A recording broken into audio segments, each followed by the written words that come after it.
Salut à tous et à tous les amis, on se retrouve pour la review de NXT du 6 février 2024. Donc c'était le premier NXT avant Vengeance Day. Donc la première question que les fans se posaient c'était pourquoi Carmelo Hayes s'est retourné contre Drake Williams.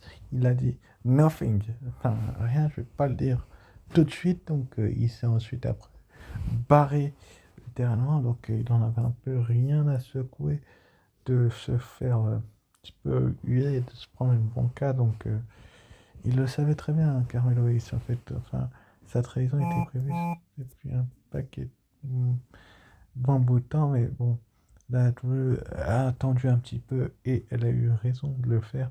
Donc, ensuite, après, on est parti en pause publicitaire. Ensuite, après, donc, on s'est retrouvé avec les vainqueurs du Dusty Rhodes Tag Team classique masculin, donc Braun Breaker et Baron Corbin, donc les Wolf Dog, qui ont donc fait réaliser une petite promo où ils ont un petit peu parlé de cette coupe de l'héritage, donc en hommage à Dusty Rhodes, le papa de Cody Rhodes. Donc c'était quand même assez intéressant de voir un Dusty Rhodes et un Cody Rhodes vraiment mis en avant et sur les devants de la scène. Donc, est-ce que la WWE sait ce qu'elle fait avec cette équipe-là qui a gagné le tournoi? Donc, cette petite célébration était quand même assez intéressante et un point positif des shows, même si je pense que la WWE aurait pu beaucoup mieux faire et la faire durer un peu plus longtemps. Mais c'est mon avis, encore une fois. Et ensuite, après, donc, ils se sont fait interrompre par Axiom et Nathan Fraser, donc ils se sont rencontrés Henry Enough et Malik Blade. Donc finalement Malik Blade et Henry Enough donc se sont un petit peu, comment dire, fait la malle et ils ont eu une rencontre face à Axiom et Nathan Fraser de haute volée alors que les gagnants du Dusty Rhodes Tag Team Classic, Braun Breaker et Baron Corbin étaient bien évidemment présents. Bah eux, ils ont eu une rencontre que la WWE a su ce qu'elle faisait. Et donc, forcément que je savais très bien ce qu'elle faisait avec ces deux-là.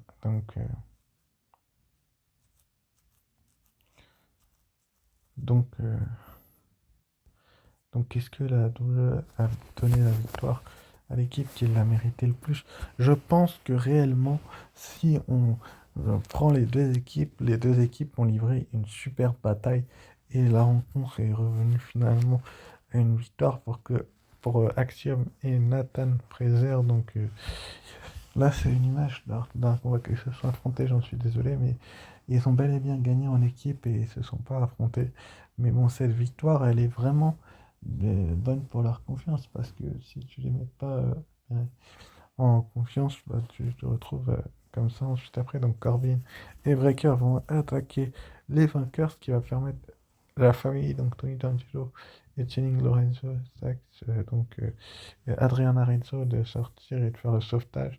Donc c'était quand même assez intéressant et un point positif. Ensuite après, donc on a eu le droit à une promo de Ilya Dragunov qui a donc rappelé qu'il avait précisé que c'était Carmelo Hayes qui avait attaqué Trick Williams, que lui le savait depuis le début et qui respecte désormais énormément Trick Williams après leur bataille qu'ils ont eu tous les deux lors de NXT Vengeance Day.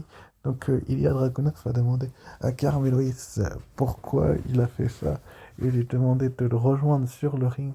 Mais ce n'est pas Carmelo Hayes qui va arriver, c'est Dijak. Donc Dijak qui lui a lui aussi remporté son match du côté de NXT Vengeance Day. Donc c'était quand même une bonne chose de faire venir un catcheur comme Dijak.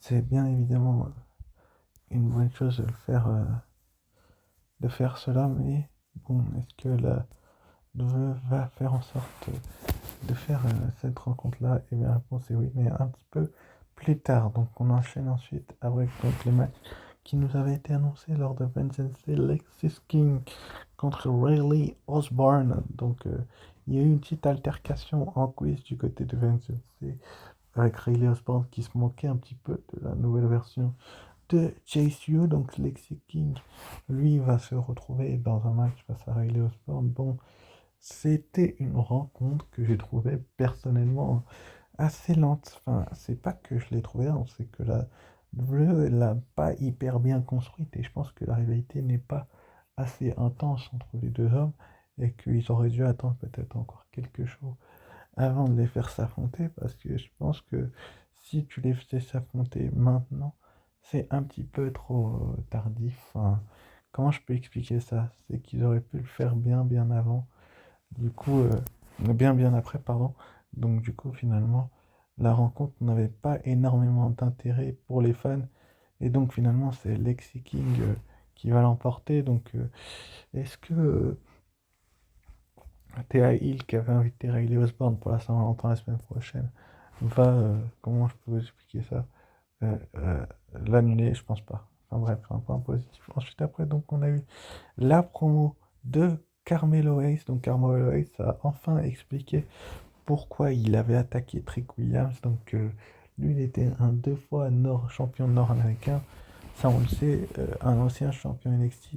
Et qu'il avait dit à Trick Williams de se diriger vers le titre nord-américain et lui qui se redirige vers le titre NXT et que Trick Williams l'a pas écouté et c'est la couteau qui a fait déborder le vase. Mais franchement, le personnage de Carmelo Hayes en tant que heel, il a été franchement construit, mais franchement au micro il est excellent. Il est excellent Carmelo Hayes dans ce personnage-là. Je l'ai jamais vu aussi, comment dire, bon au micro. Franchement, en fait, il était pas mal, hein. Je vous cache pas. Et peut-être qu'à SmackDown, il restera face, ça, j'en sais rien du tout. Mais du côté d'NXT, il est vraiment bien en tant que heel. Shawn Michaels, ça fait le heel turn en plus au meilleur des moments.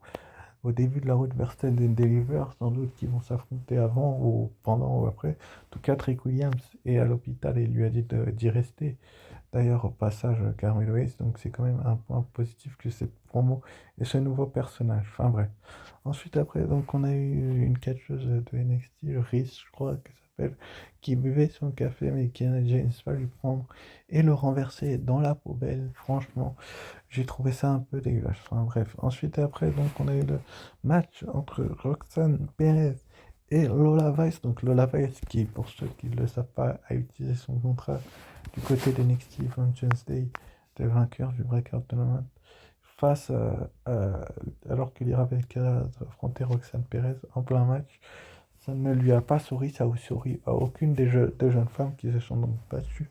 Ensuite, après, en coulisses, donc Roxanne Perez, bien évidemment, forte de son expérience et de tout son panache, va finalement livrer une grande prestation de la Vice. Également, Tatum Paxley va intervenir avec l'ancien contrat de Lola Vice, donc ça va un petit peu la déstabiliser vu que elle ne, ça ne lui appartient plus, vu qu'elle a perdu sa chance. Donc, contrairement à Obafemi qui l'a utilisé intelligemment, j'ai envie de vous dire que Lola Vice a un petit peu fait n'importe quoi et pourtant c'est une catcheuse que je respecte énormément. Donc, finalement, Roxanne Perez va en profiter pour porter son pop rock et donc remporter la victoire. Est-ce que Roxanne Perez est en route vers le titre féminin de la NXT? Ça, je peux pas vous dire. Ce qui est sûr, c'est que le roster principal est une bonne chose si elle peut y aller rapidement. Mais Roxanne Perez est vraiment une excellente catcheuse. Enfin bref. Ensuite, après, donc on a eu le Cosco, donc l'équipe de Drew Gulak qui a confronté celle de Noam Dar. Donc Noam Dar et Oro Mensah. Donc est-ce un teasing pour un match pour la coupe un petit peu plus tard entre Damon Kemp et Noam Dar? Ça peut être assez intéressant si c'est le cas en tout cas. Enfin bref. Ensuite, du coup, on a eu Wren Sinclair et Fallon Henley contre Jakara Jackson et Lash Legend, donc métaphore, donc deux équipes qui se retrouvent vraiment sur devant des projecteurs de la scène alors qu'ils n'en demandaient pas forcément autant. Franchement, j'ai aimé ce match par équipe et pourtant je suis très compliqué dans les tag team matchs, mais j'ai trouvé que le booking de Shawn Michaels dans les deux derniers shows, que ce soit Vengeance Day ou NXT en lui-même, il a été bon. Et franchement, la nouvelle General Manager gère d'une main de maître également. Donc, je pense que la WWE sait très bien ce qu'elle fait avec Jakara Jackson, Lash Legend, Trent Sinclair et Fallon Henley qui n'est pas contente d'avoir perdu et qu'il fait comprendre à sa coéquipière, c'est quand même une bonne chose de la part de la WWE que de faire en sorte que elle soit pas vraiment contente. Donc finalement, donc c'est Chakara Jackson et Lashley Young qui vont gagner cette rencontre. Donc c'est une bonne chose en fait que Jakara Jackson et Lashley Young de métaphore gagnent ce match parce que tout simplement Noam Dar est champion de l'Heritage Club et qu'elles n'ont pas eu grand chose de leur côté. Enfin bref, ensuite après donc dans le main event on a eu le match genre, contre Dijak et Ilya Dragunov, donc le champion NXT. Donc c'est suite à ce qui s'est passé la promo du début de show. Donc j'ai bien évidemment aimé ce type de segment où on a un petit peu les méchants et les gentils qui se cherchent. Là, on a eu une bataille, mais je vous dis, le match, au contraire, essayez vraiment de le regarder. Parce que, tout simplement, si le, le catcheur qui est sur le devant de la scène, c'est Ilya Dragunov, ce n'est pas pour rien. Donc, c'est une bonne chose de le voir vraiment mis en avant, surtout que c'est lui le champion NXT, lui qui devrait battre l'actuel champion intercontinental. Donc il l'a déjà fait du roster principal. Mais bon, du côté de la NXT, Shawn Michaels a envie pour le moment de le garder en tant que tête d'affiche. Et je trouve ça vraiment assez intéressant que de voir un, un Ilya Dragunov qui est vraiment mis en avant. Bon, finalement, il va gagner ce match. Mais après sa victoire, il va se faire attaquer par Carmelo Hayes qui va clairement montrer son attention envers le titre NXT de Ilya Dragunov. Donc, est-ce que Carmelo Hayes, l'ancien meilleur ami de Drake Williams, peut récupérer l'or? On verra bien, mais c'est forcément un point positif et ça a été un point NXT en général. Donc, annoncé pour la semaine prochaine, Race contre Kiana James, donc qui sera accompagné bien évidemment de Lacey Day. Est-ce que cette catcheuse de la NXT peut s'en sortir? On verra bien. On aura également Adriana Rizzo contre Jada Parker, donc de OTM. Donc Family OTM, ça va être une rencontre assez intéressante à regarder, surtout quand on voit le match que la Family et OTM a livré du côté de Junction State. Donc ça va être vraiment intéressant à regarder. On aura également donc Monsieur Stones et Von Wagner contre Noam et Oro Mensah. Est-ce que Monsieur Stones va réellement faire équipe avec Von Wagner? La question peut se poser étant donné que c'est pas réellement un catcheur, donc on va bien voir ce qui va se passer là-dessus. Et également, on aura donc les matchs pour les titres par équipe de la NXT, c'est pour ça que je vous disais qu'on ne sait pas trop où va signer Brad Breaker et Baron Corbin contre The Family, donc Tony D'Angelo et Channing Lorenzo. Enfin bref, et donc annoncé pour cette nuit, je vous ai déjà dit tout à l'heure, mais je le répète, donc la event de WrestleMania avec les présences de Roman Reigns, Le Rock et Cody Rhodes qui a pris apparemment sa décision. Sur ce, je vous dis, apparemment il a pris sa décision pour le Royal Rumble. Et sa victoire, il y aurait également Triple H, Rhea Ripley, Bianca Belair et Seth Freaking Rollins. Donc il a pris sa décision. Comme je pouvais vous le dire, enfin bref, vous le saurez à 1h du matin sur vers quel titre il va se diriger. Pour ça, n'hésitez pas à liker, vous commenter et vous abonner. Je vous dis ciao, bye bye et sans doute à samedi pour la review de SmackDown et les retombées de cette conférence de presse. Ciao, bye et à très vite.